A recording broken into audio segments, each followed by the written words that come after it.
மிகப்பெரிய சாதிக்கிறவங்கெல்லாம் எப்படி அவங்க அந்த சாதனையை அடையிறாங்க அப்படின்னு பேசும்போது ஒருத்தர் சொல்கிறாரு, நான் ரொம்ப சாதாரணமான நிலையில இருந்து தான் முயற்சித்து இந்த அளவுக்கு நான் வெற்றி அடைய முடிஞ்சுது.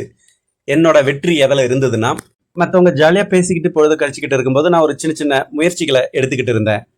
மற்றவங்க பெரிய லெவலில் திட்டம் மட்டுமே போட்டுக்கிட்டு இருக்கும்பொழுது நான் சின்ன சின்ன செயலை முடிச்சுக்கிட்டே இருந்தேன்.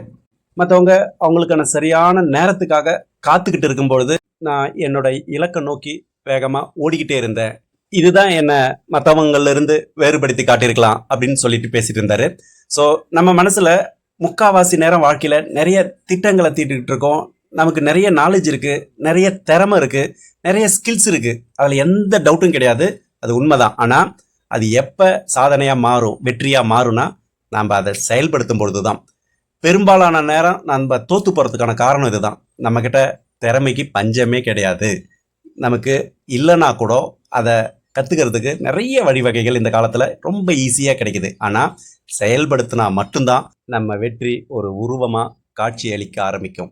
உங்கள் வாழ்க்கையில் நீங்கள் முன்னேற விடாமல் தடுக்கிறது எதுன்னு தெரிஞ்சுக்கணுன்னா இந்த 2 நிமிட செல்ஃப் செக் பண்ணி பார்த்துக்கோங்க. உங்கள் வாழ்க்கையை அடுத்த கட்ட வளர்ச்சி நிலைக்கு கொண்டு செல்வதற்கு என்னெல்லாம் தேவைன்றதை புரிஞ்சிக்க முடியும். உபயோகப்படுத்திக்கோங்க.